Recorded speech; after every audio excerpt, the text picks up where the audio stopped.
ചെങ്ങന്നൂരിൽ ഒരാശങ്കയും ഞങ്ങൾക്കില്ലായിരുന്നു. കാരണം 2018 പ്രളയം ഉണ്ടാക്കിയ പ്രതിസന്ധി 2019 ഞങ്ങൾ പരിഹരിച്ചു. അത് പരിഹരിക്കാൻ പ്രധാനമായി ഞങ്ങൾ കണ്ട ഒരു കാര്യം ഈ തോട്ടപ്പള്ളിയിലെ പൊഴി മുറിക്കുക. അന്നിവിടെ ഉണ്ടായിരുന്ന മരങ്ങളെല്ലാം വെട്ടിമാറ്റി 300 മീറ്റർ വിട്ടിൽ പൊഴി മുറിച്ചു. പൊഴി സ്വാഭാവികമായി മുറിയും എന്നാണ് ഇറിഗേഷൻകാർ പറയുന്നെങ്കിൽ ആ പ്രോസസ്സ് നടക്കുന്നില്ല. അതവർക്ക് കാര്യങ്ങൾ മനസ്സിലാക്കാത്തതുകൊണ്ടാണ്. അപ്പോൾ യന്ത്രം ഉപയോഗിച്ചുകൊണ്ട് പൊഴി മുറിച്ച് മണ്ണ് മാറ്റി കഴിഞ്ഞാൽ സാധാരണ മണ്ണ് മാറ്റൽ രീതിയല്ല, താഴ്ത്തി മണ്ണെടുത്ത് മാറ്റണം. ഇപ്പം തന്നെ നിങ്ങൾ നേരിട്ട് കണ്ടല്ലോ, ഒരാളിൻ്റെ മുട്ടിന് താഴെ മാത്രമാണ് വെള്ളമുള്ളത് പൊടിയിൽ. അപ്പോൾ ഈ ഒഴുകി വരുന്ന വെള്ളം എങ്ങനെ അങ്ങോട്ട് ഒഴുകി പോകുന്നത്? ഈ ഒഴുകി വരുന്ന വെള്ളം ഒഴുകിപ്പോകണമെങ്കിൽ സ്വാഭാവികമായും അവിടെ നല്ല താഴ്ചയിൽ 300 മീറ്റർ വീതിയിൽ മണ്ണ് മാറ്റണം. ഇത് 2019 നമ്മൾ ചെയ്തു. ആ ഒറ്റ കാര്യം കൊണ്ടാണ് ചെങ്ങന്നൂർ 2019, 25 വരെ വെള്ളമേ കയറിയില്ല, പത്തനംതിട്ട കയറിയില്ല, തിരുവല്ലയിൽ കയറിയില്ല. ഒഴുകി വരുന്ന വെള്ളം പോകും. ഞങ്ങൾ എത്ര ക്യാമ്പുണ്ടായിരുന്നു നിങ്ങളുടെ അടുത്ത് നോക്കൂ. കഴിഞ്ഞ വരെ 5 വർഷത്തെ ക്യാമ്പിൻ്റെ കണക്കെടുക്കുക. 2, 3, 4 ക്യാമ്പ് അല്ല 10 ക്യാമ്പ്, അത് കൊള്ളില്ല. ഈ വർഷം എന്താ സംഭവിച്ചു? ഞങ്ങൾ ആദ്യം സ്വാഭാവികമായി ഉണ്ടാകുന്ന ഒരു വെള്ളപ്പൊക്കം, അല്ലെ ഉരുൾ പൊട്ടി വരുന്ന വെള്ളം സ്വാഭാവികമാണ്, അത് ഒഴുകിപ്പോകുന്നുള്ള സാറിന് ഞങ്ങൾ ആശങ്കപ്പെട്ടില്ല. ഞാൻ തന്നെ പല പ്രാവശ്യം ജനങ്ങളോട് പറഞ്ഞു ഒരാശങ്കം വേണ്ട, ജാഗ്രത മതി. പക്ഷേ ഇന്നെന്താ അപകടം എന്ന് ചോദിച്ചു കഴിഞ്ഞാൽ ഇന്നിപ്പോൾ 10, 50, 60 ക്യാമ്പായി. ഇപ്പോൾ ചെന്നിത്തലയിൽ 1-ാം വാർഡിൽ ഇപ്പോൾ ഒരു ക്യാമ്പ് തുടങ്ങിയിട്ടാണ് വരുന്നത്. 100 വീട്ടുകാരുടെ ക്യാമ്പ് ഇപ്പോൾ തുടങ്ങിയിട്ടാണ് വരുന്നത്.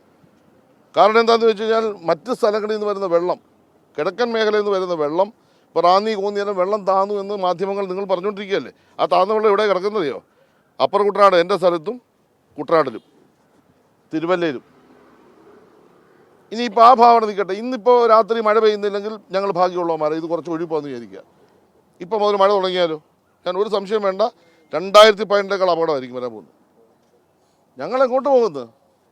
ഞങ്ങൾക്കുള്ള ഏക വഴി ഈ തോട്ടപ്പള്ളി പൊഴി മുറിക്കുക, വീതി കൂട്ടി ആഴം കൂട്ടി പൊഴി മുറിച്ച് കളയുക. അതിന് ഇറിഗേഷൻ വകുപ്പിന് ഗവൺമെൻറ് നിർദ്ദേശം കൊടുത്തു. സത്യമാണ്, ബഹുമാനപ്പെട്ട മന്ത്രി ലിജു പങ്കെടുത്ത യോഗത്തിൽ കർശനമായ നിർദ്ദേശം കൊടുത്തു. ഞാൻ ഒരിക്കലും അവരെ കുറ്റം പറയുന്നില്ല, കാരണം ഈ ഒരു സന്ദർഭത്തിൽ രാഷ്ട്രീയം പറയുന്നത് ശരിയല്ല. ആ നിർദ്ദേശം എന്തുകൊണ്ട് പാലിച്ചില്ല?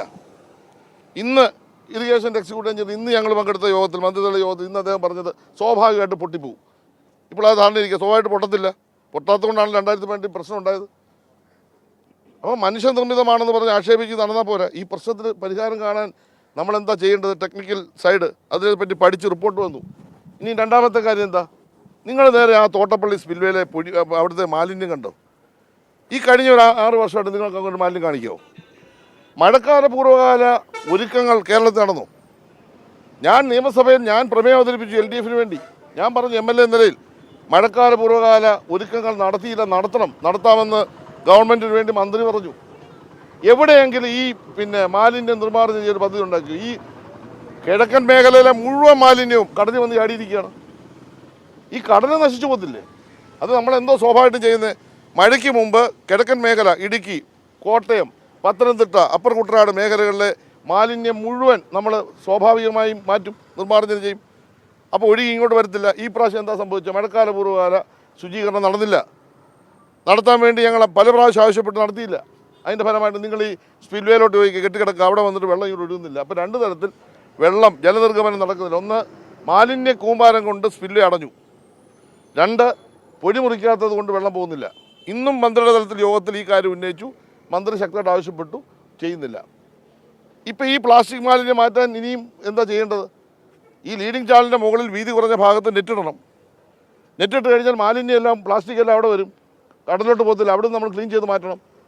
ഇങ്ങനെയുള്ള ചില പ്രോസസ്സുകൾ ചെയ്യണം. ലീഡിങ് ചാനൽ ക്ലീൻ ചെയ്യേണ്ടേ? ഉയവരത്തു നിങ്ങളുടെ ലീഡിങ് ചാനൽ എത്രയോ പ്രാവശ്യം പറഞ്ഞു.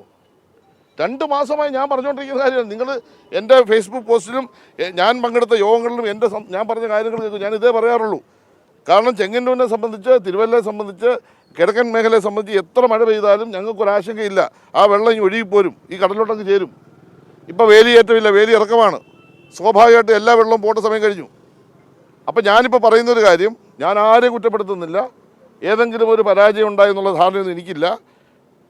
എടുത്ത തീരുമാനം നടപ്പാക്കാൻ കഴിഞ്ഞില്ല എന്നുള്ളതാണ് പ്രശ്നം. ആ എടുത്ത തീരുമാനം അടിയന്തരം നടപ്പാക്കണം. ഇന്ന് രാത്രിക്കുള്ളിൽ എന്ത് സംവിധാനമാണോ ഗവൺമെൻറ്റിനുള്ളത് ആ സംവിധാനം ഉപയോഗിച്ചുകൊണ്ട് പൊഴി മുറിക്കണം. 300 മീറ്റർ വീതിയിൽ പൊഴി മുറിക്കണം. ഇപ്പം തന്നെ പൊഴി മുറിക്കുന്നത് അങ്ങേയറ്റം അശാസ്ത്രീയമാണ് ഈ കാണിച്ചുകൊണ്ടിരിക്കുന്നത്. കാരണം ഇവിടെ മുറിക്കുന്ന മണ്ണെല്ലാം കൊണ്ടാണ് മാറ്റുന്നത്. ഒന്നുകിൽ അക്കരെ കൊണ്ടിടണ്ടേ, ഇവിടുന്ന് കൊണ്ടുപോകണമെന്ന് ഞാൻ പറഞ്ഞില്ല. അക്കരെയോ സേഫായിട്ട് ആ മണ്ണിൽ സൂക്ഷിക്കണ്ടേ. ഇപ്പം എടുക്കുന്ന മണ്ണിൽ അങ്ങോട്ട് കൂട്ടിയിടുന്നു, ഇച്ചിരി കഴിയുമ്പോൾ വീണ്ടും കടലിലോട്ട് പോകുന്ന മണ്ണിൽ വീണ്ടും വന്ന് ഇങ്ങോട്ട് കയറും. അങ്ങേയറ്റം അശാസ്ത്രീയമായി. ഞാൻ ചോദിക്കട്ടെ, എന്തെങ്കിലും ഒരു ബോധമുണ്ടോ ഈ ചെയ്യുന്ന കാര്യം? അശാസ്ത്രീയമായി ചെയ്തുകൊണ്ടിരിക്കുകയാണ്. ആ മണൽ അവിടുന്ന് ഏതെങ്കിലും വാഹനത്തിൽ കയറ്റി അപ്പുറം ഇപ്പുറം കൊണ്ടിടണം. ഇവിടുന്ന് എങ്ങനെ കൊണ്ടുപോകണമെന്ന് ഞാൻ പറഞ്ഞില്ല, ഇവിടെ തന്നെ ഇട്ടു. പക്ഷേ അത് വീണ്ടും കടലിലോട്ട് പോകാൻ കഴിയുന്ന തരത്തിൽ അശാസ്ത്രീയമായിട്ടാണ് ഇപ്പോൾ അവിടെ ഈ മണ്ണെടുത്തുകൊണ്ടിരിക്കുന്നത്. അതുകൊണ്ട് അത് അടിയന്തരമായി ഇന്ന് രാത്രിക്കുള്ളിൽ പൂർത്തീകരിക്കണം. ബഹുമാനപ്പെട്ട മന്ത്രിമാരോട് വന്ന് കണ്ടു കഴിഞ്ഞാൽ അവർക്ക് ഇത് മനസ്സിലായിട്ടോന്ന് എനിക്ക് ഉറപ്പാണ്. അവർ ഇവിടുത്തെ ബന്ധപ്പെട്ട ഉദ്യോഗസ്ഥന്മാർക്ക് നിർദ്ദേശം കൊടുത്തിട്ടുണ്ടാകുമെന്ന് ഞാൻ കരുതുകയാണ്. അതുപോലെ തന്നെ മാലിന്യം ഇന്ന് രാത്രിക്ക് മാറ്റണം. ഇന്ന് രാവിലത്തെ മന്ത്രി ലിജുവിൻ്റെ യോഗത്തിലെ തീരുമാനമാണ് ഇന്ന് ഉച്ചയ്ക്ക് മുമ്പായിട്ട് മാലിന്യം മാറ്റുമെന്ന്. ഞാനിപ്പോൾ അവിടെ നോക്കി, ഒരു പെർസെൻറ്റേജ് മാലിന്യം മാറ്റിയിട്ടില്ല. സ്പിൽവേയിൽ അടഞ്ഞത്. ഇപ്പോൾ ഇവിടെ തന്നെ നമ്മുടെ ലീഡിങ് ചാനലിൽ ഞാനൊരു സ്ഥലം പറയാം. ഞാനിപ്പോൾ അവിടെ വന്നപ്പോൾ ആൾ പറഞ്ഞത് ചെറുതല തോട്ടപ്പള്ളി ഭാഗത്ത് ഇവിടെ വിയപുരം പാണ്ടിപ്പാലം വരെയുള്ള ഭാഗത്ത് ഡ്രഡ്ജിങ് നേരത്തെ കഴിഞ്ഞു. ഇപ്പോൾ ചെറുതല തോട്ടപ്പള്ളി ഭാഗത്ത് ഒരു കമ്പനി ഒരു സ്ഥാപനം കോൺട്രാക്ട് ഡ്രഡ്ജിങ് നടത്തുകയാണ്. കഴിഞ്ഞ 1.5 ആഴ്ചയായിട്ട് ആ ഡ്രഡ്ജിങ് നിർത്തിവെച്ചു. ആരാ നിർത്തിവെച്ചേ? അപ്പോൾ അവിടെ വന്നപ്പോൾ വലിയ കൂന കിടക്കുന്നു മണൽ. അപ്പോൾ ഞാൻ ചോദിച്ചപ്പോഴാണ് ആളുകൾ പറഞ്ഞത് 1.5 ആഴ്ചയായിട്ട് പണിയേ ഇല്ല.